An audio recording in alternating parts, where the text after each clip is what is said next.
Hi, this is Vicente.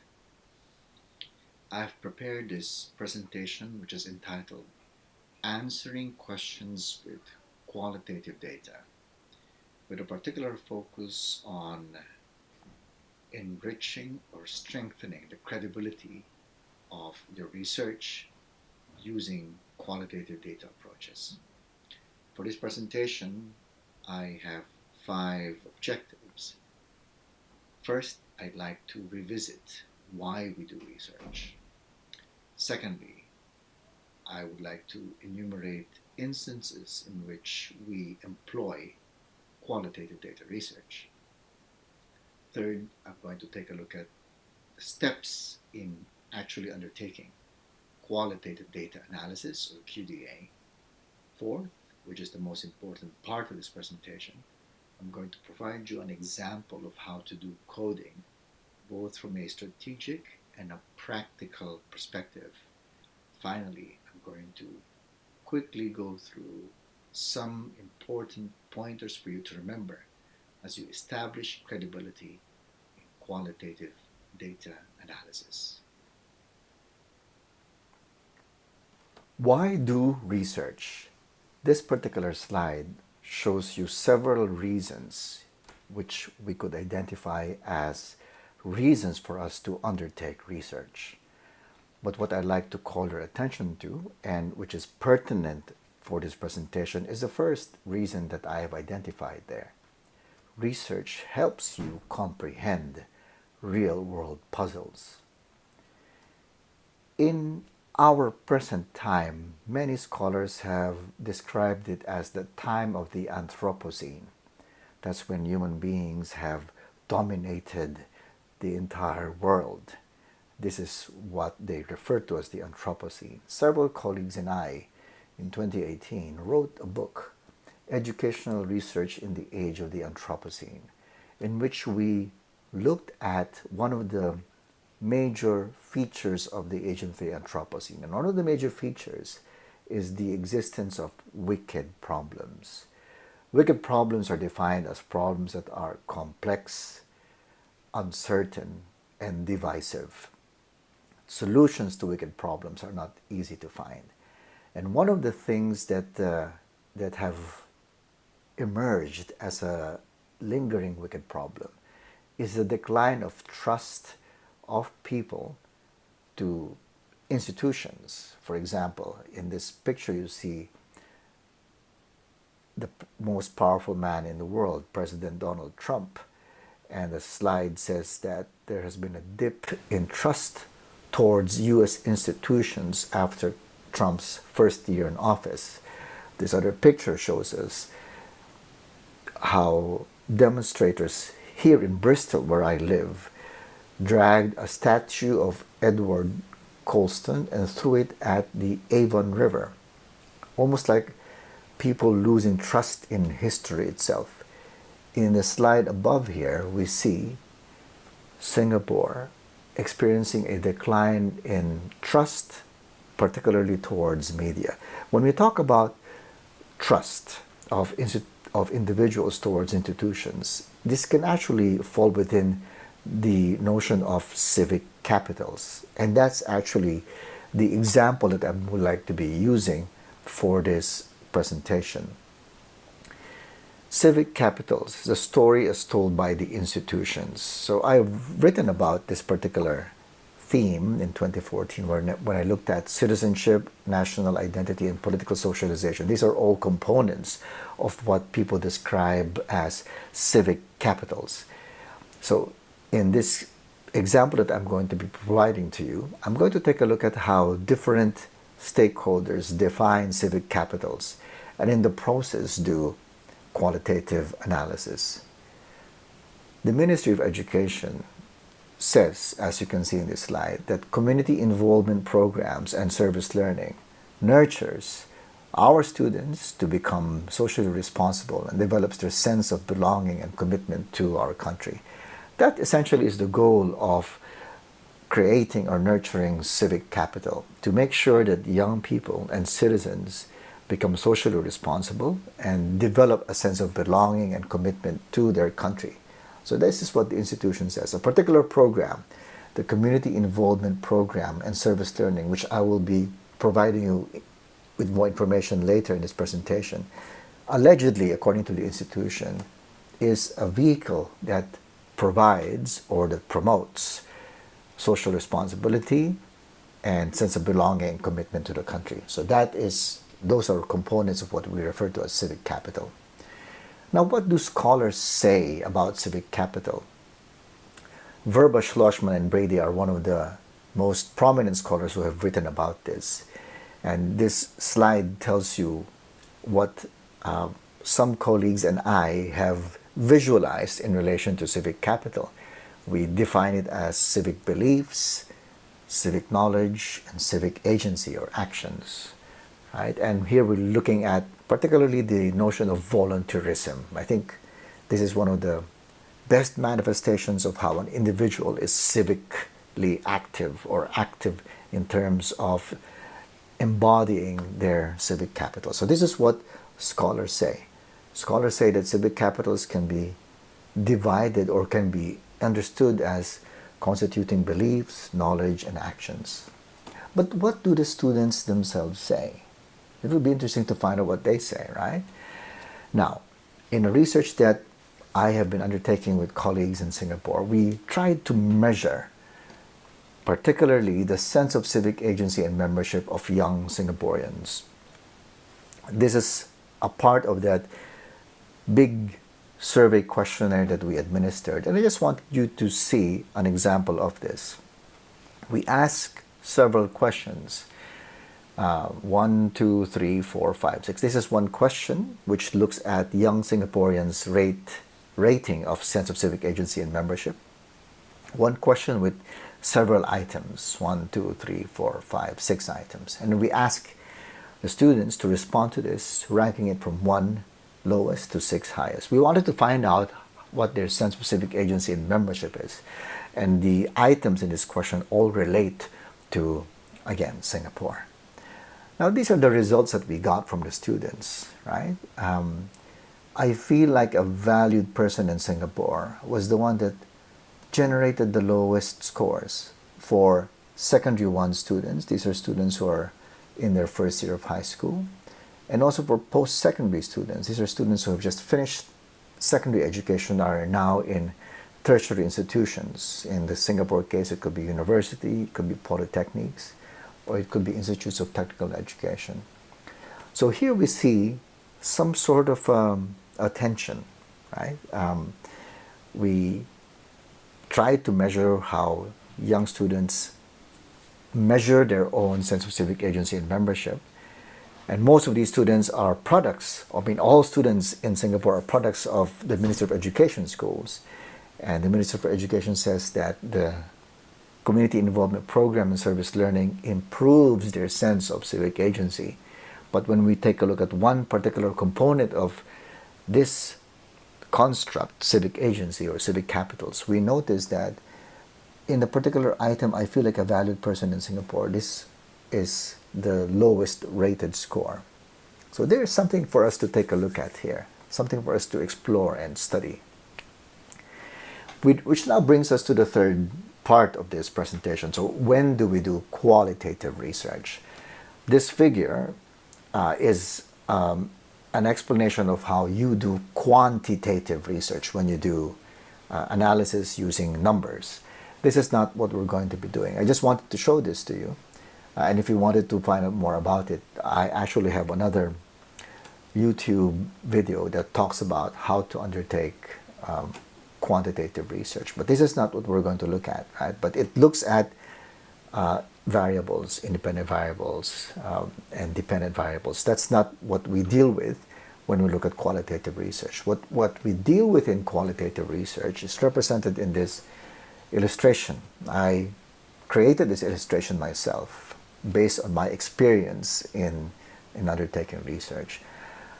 I argue that qualitative research is really a big circle here, and there are several ways of doing it. You have ethnography when you take a look at culture, you have narrative inquiry when you take a look at stories and restory, and grounded theory.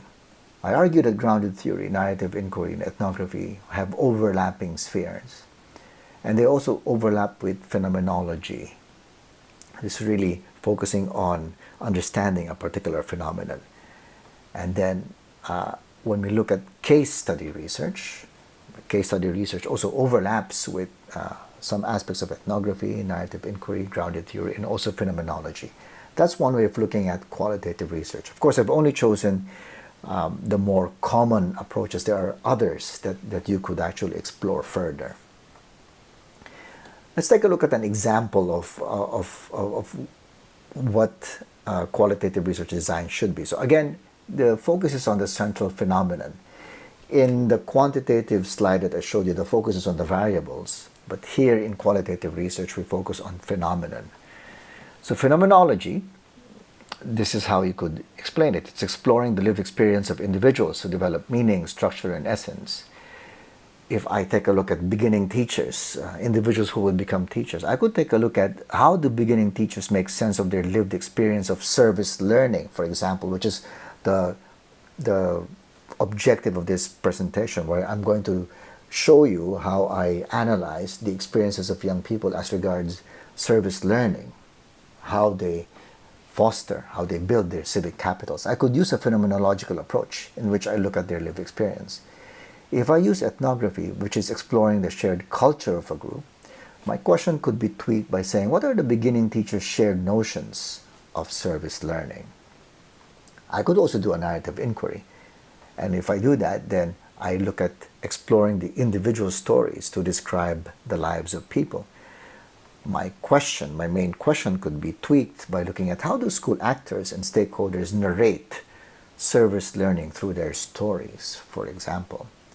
I could do grounded theory. Grounded theory essentially is when you are not fixed to any particular framework and you essentially allow the data to tell you what the emerging theory is. Grounded theory is also known as exploring the common experiences of individuals in order to develop a theory.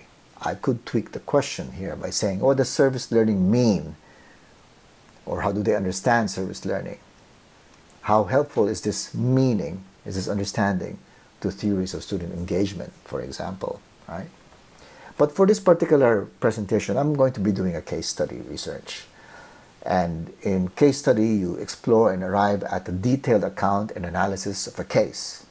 And the case is a bounded system. Bounded meaning time and space. You're looking at it at a particular time frame, at a particular location, in a particular context. And how individuals develop meaning, structure, and essence. If I do a case study research, which I'm going to be showing you in this presentation, the question could be, what are the detailed contextual analyses that emerge in studying the specific phenomenon of service learning as seen by beginning teachers? When do we do qualitative research? Qualitative studies are usually conducted at the research site. You need to be at the research site. Well, in situations like now where we are forced to be away from the research sites, what people are doing is using digital tools in order to overcome this barrier. So you could actually still be at the research site by accessing digital technology. The researcher has personal contact with participants through in-depth interviewing and prolonged observations. Qualitative studies are personal in nature and are not necessarily centered on variables or measures. Qualitative researchers use video cameras or audio recorders to record in-depth interviews for transcription. Again, in a pandemic COVID-19 world, digital technologies allow us to be able to complete all these other features that are enlisted here in this slide. We can take a look at, for example, student performance. Let's say I wanted to take a look at student performance and I wanted to look at particularly community engagement. I could look at student factors, their gender, their race. I could look at school factors, the type of school, the type of principal, or the personality of the principal, the school facilities. And in doing so, I could actually measure somehow teachers' civic capitals, right? So this is one way of envisioning how you can do your research. But when do we do qualitative research again? So remember that slide I just showed you. So this configuration here is really more for a quantitative type of analysis, right? So you have the variables here, type of school, principal, school facilities, variables in relation to the students, and then you can measure the frequency, for example, of community engagement. But again, this model here looks at quantitative research, but I want to show you how you can still look at teacher civic capitals from a qualitative perspective, right? So again, gender, ethnicity, educational experience. Well, we could ask the question, civic capitals, what are my beliefs, dispositions, and actions related to civic capitals? Asking the teachers about these. And then we could ask them also about their perceptions of service learning. And that's essentially what I'm going to be showing to you here. So I'm going to look at perceptions of service learning. And this presentation was actually from a research project that I undertook. And part of the findings of this case study were presented almost 10 years ago in a conference organized by the Nature Society of Singapore. And I did this with Ms. Vanita, as you can see in this citation here. Now, what are the steps in doing qualitative data analysis? Let's say I've already chosen my approach. I'm going to do a case study research. I know my site. I know my respondents. So what are the steps? So name the steps involved in conducting analysis of qualitative data. Describe how to organize and transcribe qualitative data. This is very important. Read through and form initial impressions of text data. That means that you've already collected information. Conduct coding of a transcript or text file. Develop a detailed qualitative description and generate a qualitative theme. Create a visual image that represents your data. Describe a theme in your data and make a qualitative interpretation. And check the accuracy of your findings and interpretation. These are steps that you can do in qualitative data analysis. This is actually not sequential, right? These are not sequential steps. These are steps that you can all use, or you could use some of them. But for this presentation, I will be focusing on the highlighted aspects here, right? We're going to be focusing on those highlighted aspects. What is the process of data analysis? We begin actually when the researcher collects data, a text file such as field notes, transcriptions, optically scanned material. Let's assume that all of you have already collected your data, so you have your text file, field notes, transcriptions, and optically scanned material.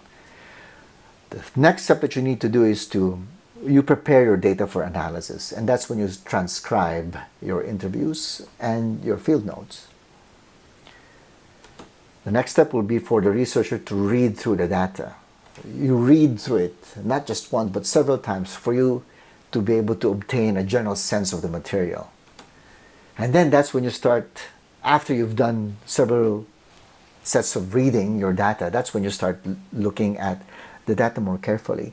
And that's when you start doing coding. So you locate text segments and assign a code to label these text segments. You code the text for description to be used in the research report. And you also code the text for themes to be used in the research report. So two ways for you to look at it. So when you're doing the coding, you should also be already envisioning what your final report will look like. And you could code aspects of your data, interview transcripts, for example, or your own observation, which you think this will be very illuminating if I include it in the final report. At the same time, you're coding to find out, okay, what are the themes that are emerging from my interviews, from my observations. This is an iterative process. An iterative process means it's almost like cyclical, right? You begin from here, go up here, and then you move down again. At the same time, it can be simultaneous. So data analysis is not simple because you have iterative steps and at the same time you have simultaneous steps. In other words, you could actually be coding some of the interview transcripts, but at the same time you're transcribing new data. So here is an example of simultaneousness, right? or you could be coding some of the text that you've already read, but then you could also be beginning the data collection process again once you say, hey, I think I need to interview someone else who might be able to provide me with information. So this is data analysis. It's rich, it's dynamic, it's almost organic, it's alive, it's iterative, and at the same time it's simultaneous.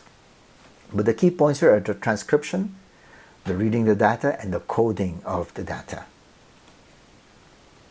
Preparing and organizing the data. You need to develop a matrix or table of sources that can be used to organize the material. In other words, you have to be very organized. You need to know when you obtained the data, who you obtained it from, how long was that encounter or the interview that you had with that particular person. It will be better to put it on a matrix or a table so that everything in your data is organized. And the second point, organize material by type. Did you have interviews? Did you have observations? Were you looking at documents? Were you looking at videos? And then it would be good for you to have duplicate copies of the materials, put them on the cloud, put them in your safe hard drive. Transcribe data. This is very important, right? For people who are in the process of doing qualitative data analysis, or if you're already in the middle of qualitative data analysis, transcribing data is of absolute importance. Now, one of the questions that I get is, when I transcribe the data, should I capture all the utterances of my respondents, including the ahs, the Well, some people do that. They incorporate everything because they think that it will help them understand the context of what they were doing. So my suggestion is, when you actually collect the data, you capture it on audio, and it would be also better to capture it on video so that you are able to see your data from different perspectives.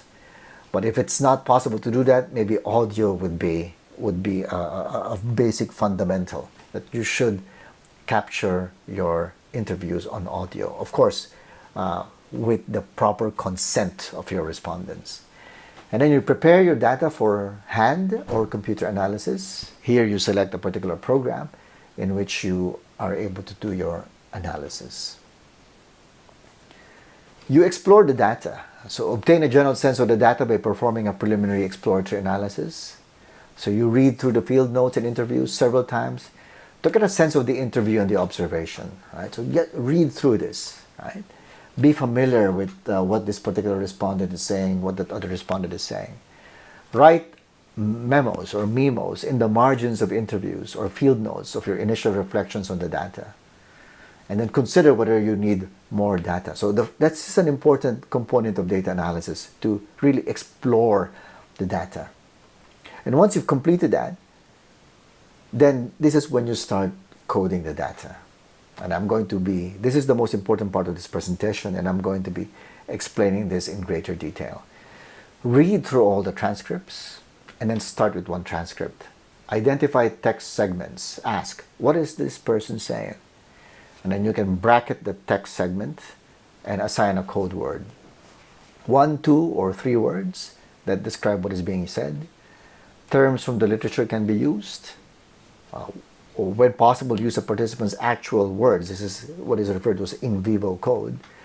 And then practice lean coding. Initially, you will be coding so many aspects. You're going to be bracketing a lot of text segments. This is usually the case. But then after you've transcribe maybe one interview, pause for a while and say, hey, can I actually do lean coding? Lean coding means, are some of the codes that I'm using repetitive? For example, you could code anxiety, right?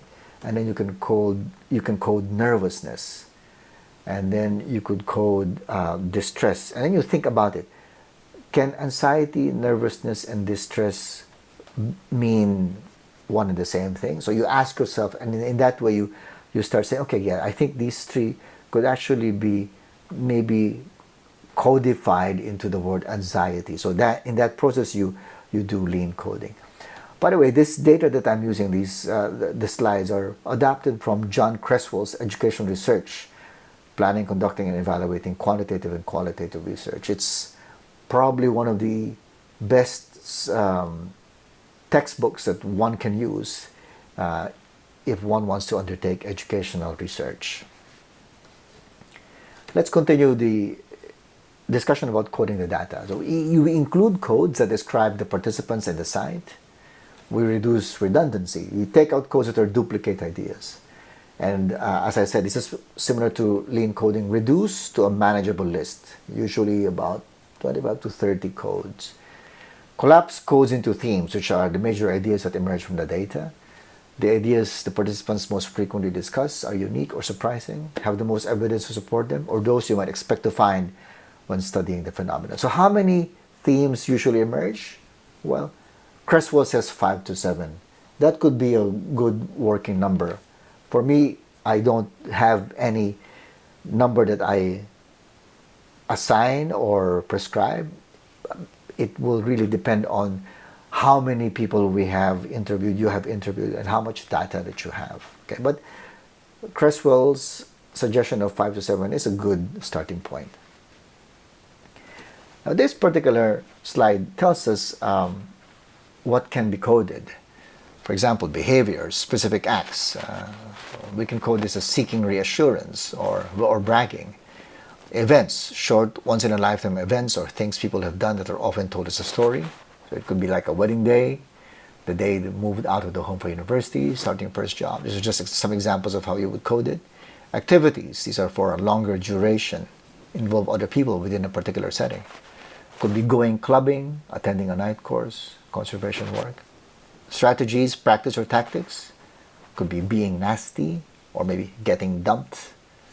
Getting dumped, as you know, you have a relationship with someone and then the relationship ends, so you have been dumped, right? Or states, these are conditions experienced by people or found in organizations. It could be staying late at work, stress, getting promoted, or hopelessness, right? These are general conditions that people express. You have meanings, a wide range of phenomena at the core of much qualitative analysis. Meanings and interpretations are important parts of what directs participants' actions. It could be what concepts do participants use to understand their world, what norms, values, and rules guide their actions, what meaning or significance it has for participants, how do they construe events, what are their feelings. So here is an example for how individuals might understand their world, this phrase of chilling out. So young people use it a lot. So they chill out. Meaning of significance for participants. So it could be jealousy. It could be coded as a jealousy. I just felt why they should get him, for example. What symbols do people use to understand their situation? What names do they use for objects, events, persons, roles, setting, and equipment? So these are really fertile grounds for you to code. It could be, for example, a PhD. Those 3 letters could be referred to as a test of endurance. 7, participation, adaptation to a new setting or involvement. It could be about new neighbors, new house, relationships or interaction. So seeing family, becoming closer to others, to significant others. Conditions or constraints, a loss of a job, that could be coded. That could be the code itself, moving away. Consequences, confidence, an ability to be able to hook up with other people, get dates, positive attitude. Settings, the entire context of the events understudy. For example, the university, the workplace, a housing estate. These are all examples of what you can code. And then reflexive, researcher's role in the process. So this could be coded because you could undertake a probing question. These are all adapted from Bogdan and Bicklin, Strauss, Mason, and Gibbs. It's a compendium of ideas that you can code and some examples of what these could be. Now let's take a look at this project that I'm doing. So again, I wanted to take a look at beginning teachers service learning. If you remember, my area of research is civic capitals as a political scientist. So I want to explore this. So what are the beliefs of teachers about the service learning experience? How will the beginning teachers know what service learning is all about? And what are the actions of beginning teachers in relation to the service learning experience? So beliefs, knowledge, and action, if you remember, that is the framework for civic capital. So I wanted to explore how beginning teachers, or what the civic capitals are of beginning teachers. This blog here, you can actually look at it and you will see this research project that I undertook many years ago. It is still live, and you can see the reflections of the teachers that I worked with once they undertook a service learning or community involvement project. It's for you if you're interested in looking at it. So this is the context. This is in Singapore. So part of the research is to lay out where the actual event happened. So it's in a specific address, right next to a Chinese temple. The blue thing is actually the sea. This is actually the Jurong Strait, and across this landmass here would be another country, that would be Malaysia. And this is where we would meet in this nameless track, and that's where the research occurred. So I am the researcher. I included 20 beginning teachers from the National Institute of Education in Singapore. And what were the data sources? So I asked students to write vignettes, or their experiences, their reflections. Each one gave 2 of these vignettes. One at the very start of the activity, and then one close to the end. And I had about 8 focus group discussion sessions. There were more than 100 hours of outdoor observations, and this research actually took us about 12 months. Now I'm going to show you these videos to give you an idea of what the activity was, right? I'm not going to show the entire video, but just some clips of it.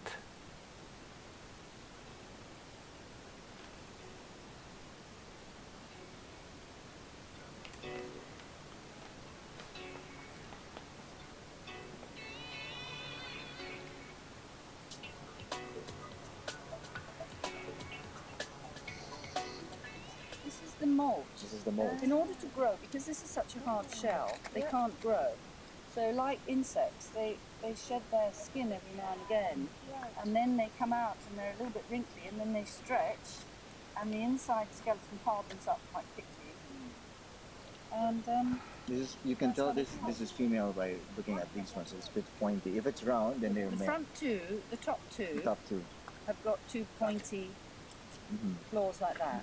They're And the female. males, you'll see they've got a bump and a point.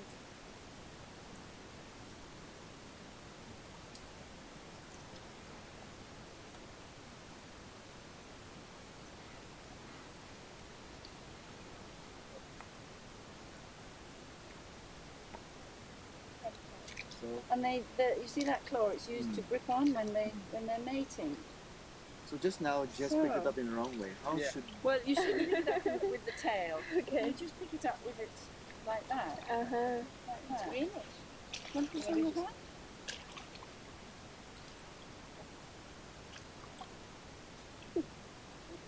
Doesn't it look like a living thing? Yes. And you can see what grows on it. It's like See, the eyes, it's, it's got barnacles and what? Yeah, the eyes are actually there, but the compound eyes there, and it's got centralized offset. But I don't know what they do when this all starts to grow on their eyes.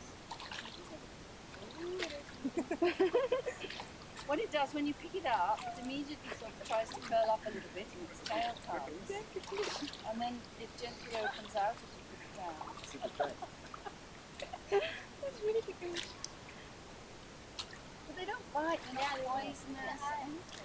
Well, these 2 bumps just there, you see this ridge there?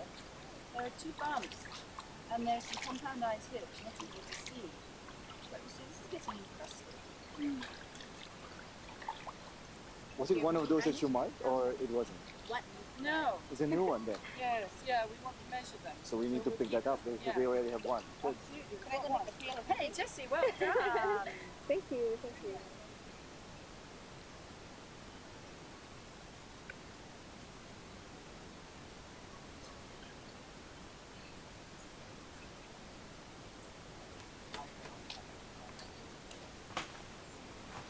Actually marked at 30%.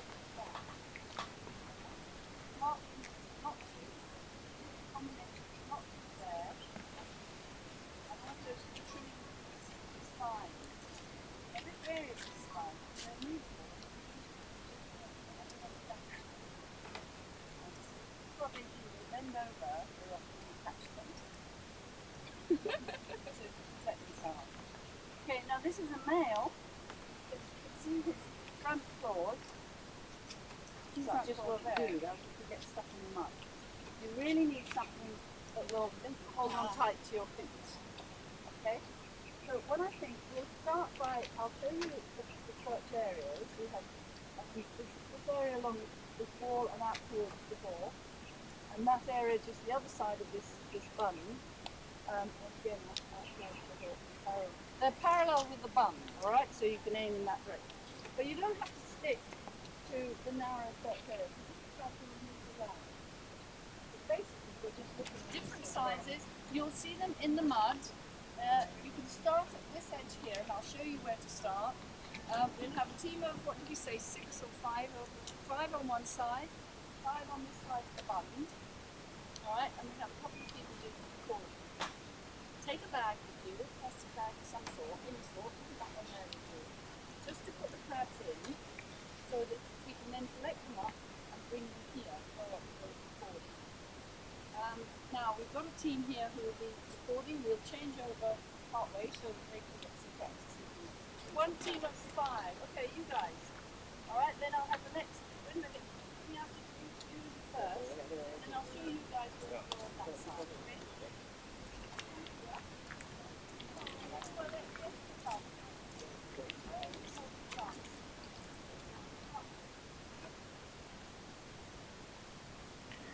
So this is an example of the field work that I did. So if this entire project was called Operation Horseshoe Crab. So those animals that you saw a while ago, those were horseshoe crabs. And these students were actually, they're beginning teachers. They will become teachers eventually. And I gave them a choice. What kind of project would you like to do? And I gave them several choices, and all of them chose, or most of them chose, okay, why don't we do the Operation Horseshoe Crab? I'm familiar with them because of my affiliation with the Nature Society of Singapore. Basically, horseshoe crabs are one of the oldest creatures in the planet. But in this part of Singapore, we wanted to find out more about them. But the only way to find out about them was to collect them, mark them, and find out more information about these unique animals. The terrain that you find them are in muddy places such as this. So it's not really the most pleasant thing to do on a Saturday or Sunday afternoon. But these volunteers decided to do this. So this was their community involvement project. This was really service learning that they participated in. So I documented their experiences in participating in this particular program to try to see what their levels of civic capitals were. Right, so as I told you, I looked at students' vignettes, I had informal chat observations, and I had official reports, service learning, scholarly works, community involvement program, and then of course the ongoing Horseshoe Crabs project of the Nature Society of Singapore.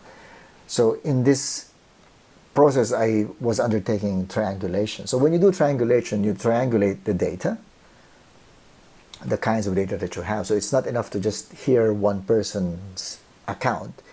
It's good for you to verify the accuracy of what that person says by looking at what another person says, which is related to the phenomena, and maybe another person, or it doesn't even have to be a person. It could be a description of a particular event that is written in the newspaper. It could be written or could have been captured on video, and then you ask what one person's experience is who actually participated in the event. Triangulation means you're looking at different angles of the same phenomenon in order for you to gain an accurate picture. So you could have data, you must have data triangulation, and ideally also have methodological triangulation. In other words, you use one particular approach to gather your information, but you could do other ways of doing this, right? So in this triangle, I show you data triangulation because I take a look at different types of data. And I also show you methodological triangulation because when you take a look at students' vignettes, you're actually looking at what they have written. So there was no conversation. Here, informal chats and observations, this is more dynamic because I asked them questions and they responded, right? So this is a different kind of method in obtaining the data. And here you're basically looking at official reports, which is another method for you to obtain data. And in this way, you're able to accomplish both data and methodological triangulation. Frankel, Richard, and Devers and Kelly say that one of the characteristics of qualitative inquiry is for researchers to be the research instrument. This is a controversial thing to say, but in qualitative data research, I actually subscribe to this idea. So oftentimes the researcher becomes the research instrument. So it is thus important at the outset for the researcher to be fully transparent and to be aware of how their own characteristics and biases may shape the research results.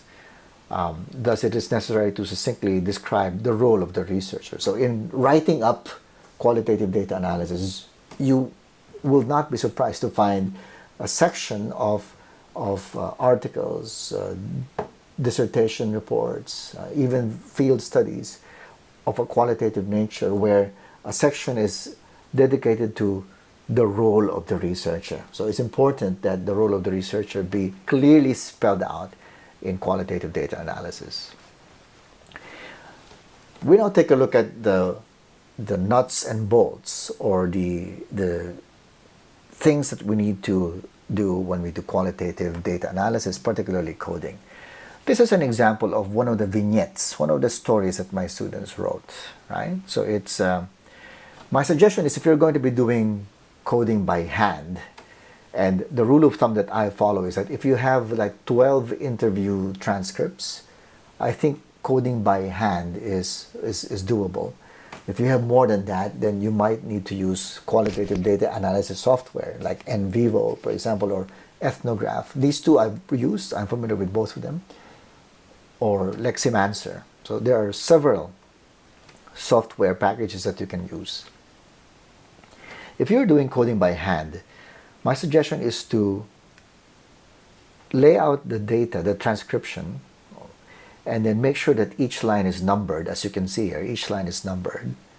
And then leave enough space on the right-hand side, because that's where you actually indicate your codes, right? So this is, again, a vignette of one of my students. Let's take a look at the first two sentences. She says, or he says, "My initial reaction to the horseshoe crabs project was ugh, mud.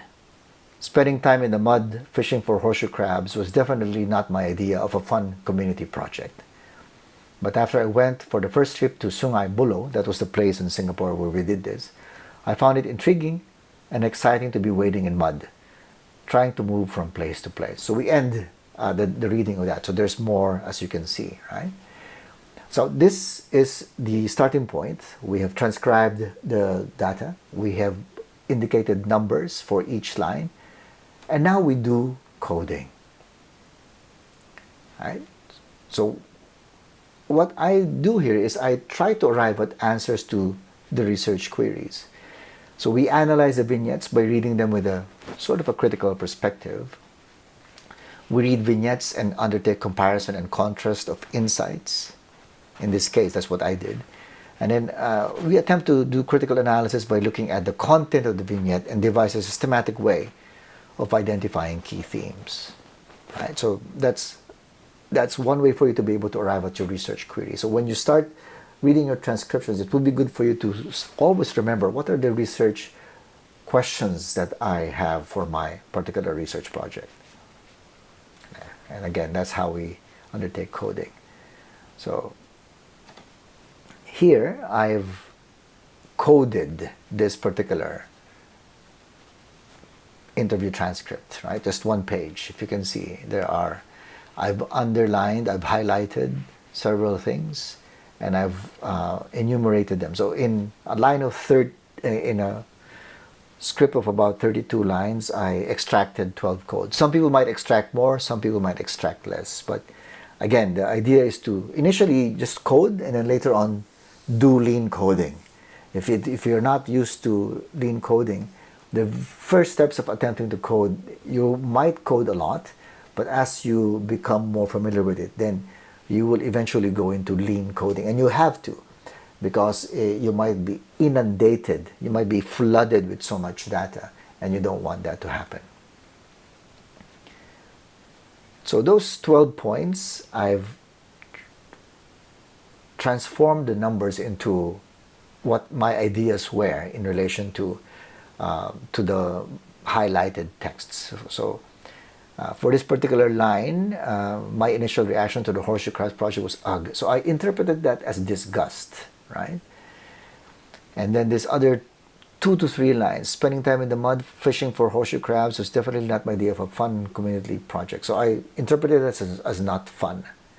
And then later on, I found it intriguing and exciting. So I used the words used by the respondent themselves. So I placed exciting here. I thought that this was interesting. I was able to experience something new that I would not have been able to experience. So I coded that as new experience. I was never a big fan of Mother Nature. So indifference towards nature. I coded that in that way. Push me closer to her, her meaning Mother Nature, and it allows me an opportunity to experience a better side of her. I've also definitely learned more about horseshoe crabs. So this is new knowledge. Like their existence, for example, and I've taken good shots, pictures of them, examining, marking, and putting them back. I coded this as skills because we wanted them to learn these skills in this community involvement project. I was also introduced to the high standards of a proposal when I was in the proposal team drafting our proposals for the project. So proposal making is another skill, part of this entire activity. I've always thought the requirements of a proposal to be simple and direct, so there was underestimating proposals. And it requires meticulous planning and organization. Again, I coded this as preparation.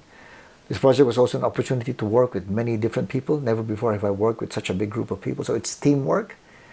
And then although we had our differences, I'm glad that we still managed to pull through as a group. So managing differences. So this is how I coded this particular text. So the first level, it will be codes, right? We do coding. Now, I just need to pause for a while and say that for those who are undertaking research, and if you're undertaking research in a language that is not English, it's important for us to take note of steps that we can do. This is a strategic component of coding. Remembering steps that we can do, strategic steps that we can do to increase the trustworthiness in qualitative data analysis. For interview transcripts, particularly those recorded in a foreign language, my suggestion is to recruit experts, so-called experts, for translation verification, because you may have interviewed someone in another language, say Chinese or Bahasa, or it could be Albanian, for example, and then and of course you need to translate it into English. So once you've done that, once you've translated the transcripts, it's good for you, it's good practice for you to recruit an expert in between brackets. So it could be a colleague, it could be another PhD student, it could be someone who is fluent in both Chinese and English, and both Bahasa and English, or both Albanian and English, to be able to read your interview transcripts, just to make sure that there's another person who's looking at it and who says, hey, I think you were able to translate this interview in an accurate way. In fact, they might even suggest maybe this word should be translated in this manner. And you can report all of that as part of your research process. Right? So you need to document that as part of, I call this the audit trail in qualitative data analysis. In order for us to build trustworthiness, we take all the steps we can undertake to make sure that our data is really as trustworthy as it can be. So for more information, take a look at the work of Nikander, who talks about working with transcripts and translated data. And this is the role where your colleagues or your supervisors come into the picture. So research colleagues, if you're doing a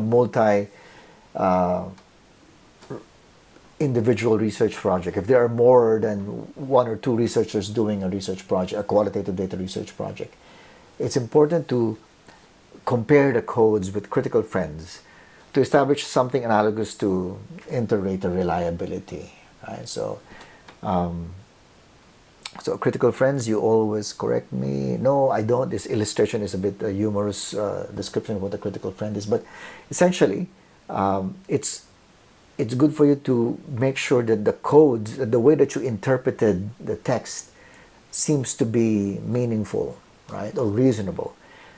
So if you're working in a big team of researchers, when you code the same transcript, it's good practice for the different researchers to sit down and say, hey, let's take a look at the codes that we've done. Let's compare the codes. If you're doing a dissertation, either in the MA or the PhD or the EDD level, working with your supervisors is something that is very important. You could actually code one page of a transcript, give the same transcript to your supervisor, and then he or she codes it, and then you come to a meeting to compare the codes that you have done. So this can be done not just once, but several times during the life of your research. Usually it's done at the beginning so that it helps you as you undertake lean coding. And then in the middle part of the data analysis, you do the same thing, and then also in the latter part. So the more frequently you do it, the better for you, right?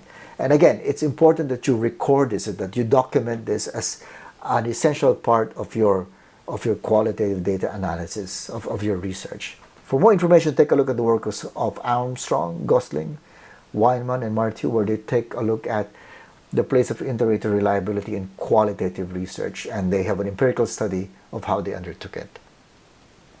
Let's go back to that extract that I coded, right? The next step to coding is when you start looking at what is referred to as categories or themes. So what are the possible relationships between codes? And after categories, you take a look at propositions, right? So what are the stories that can be found in this phenomenon? Is there a dominant story based on the codes that you get? And what are the alternate stories? So remember that I'm just looking at one extract. You should be actually doing this with all your transcriptions. So you will have numerous codes and numerous categories. Let's take a look at how that progresses. So these are the codes that I have highlighted, right? So remember there were 12, but I'm only looking at 4 in this particular slide. So what do these highlighted codes represent? So one of them is disgust, one is indifference towards nature, underestimating proposals, managing differences. So I selected these 4 codes. And then I try to think whether there are relationships between these codes. That's when I start looking at themes or categories.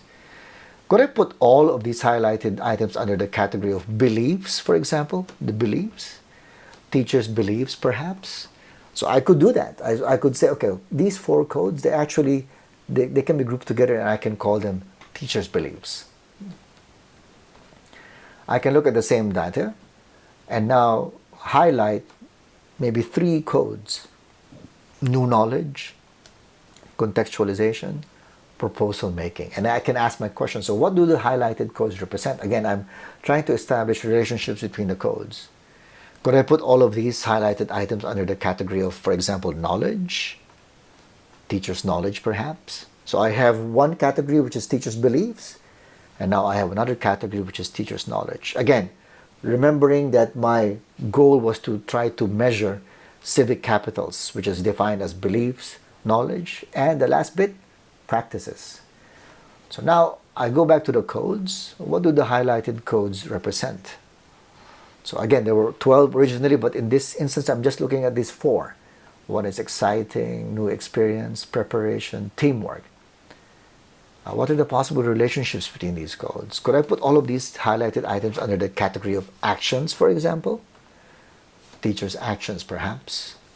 So in doing this, so you had your codes initially, you looked at your text, you bracketed them, and then you identified a code. And then once you've listed your codes, you look at all of them and try to see what are the relationships between these codes. And that's when you start looking at categories, right, or themes. All right. So again, we go back to the 12 codes that I extracted. And I basically have identified several categories, which are possible relationships between the codes. And then I go to propositions. So the last step is really the propositions, right? So that particular part of the presentation I just walked you through how you do coding, the preparation that you have to do. And then an actual example of how you do coding. I go now to the last part of this presentation, establishing credibility. We establish credibility by transparently reporting the findings. We talk about the multiple perspectives of each theme, the metaphors and analogies. We have quotes. We have a lot of detail. And we also talk about tensions and contradictions. This idea of quotes, there's a lot of qualitative data analytical researchers talk about thick description, right? And that's actually using the words of the respondents themselves in your report, and that is actually one good way of establishing credibility. Interpreting the findings. Interpretation is never neutral in qualitative data research. So you need to reflect about the personal meaning of the data, compare and contrast personal viewpoints with the literature, address limitations of the study, and then make suggestions for future research. Member checking, triangulation, and external audit. These are three important components of qualitative data analysis, qualitative data research. When you do an interview, it is good practice for you to send back to your interviewee the transcript of what you talked about. And then you ask these members to check the accuracy of the account. That's actually referred to as member checking. And it's good to do this. The practice that I suggest usually is to send a message to your interviewer saying that I've attached to this email, for example, a copy of our transcript. If I don't hear from you in the next 48 hours or so, I would interpret this as an agreement on your part that what I've captured in this transcription is accurate. So that way it protects you, the researcher, and you are also able to, again, ensure that you do member checking. Triangulation, using corroborating evidence. I've already talked about it earlier. It's good for you to use corroborating evidence, not just the testimony, the account of a person, but take a look at policy documents that have been written or what other people have said about it. External audit can be interpreted in different ways. So hiring the services of an individual outside the study to review what you've done. This might be expensive, but what you can do is to make sure that you have an internal audit. Just describe the process that you undertook once you collected the data, how you interpreted the data, and the checks that you've done in order to make sure that you establish credibility. And that ends my presentation. My email is there. If you have any questions, feel free to send me these questions, and also provide me with your experiences, with your feedback. Share with me what you have discovered, what you have learned in undertaking qualitative data. Thank you.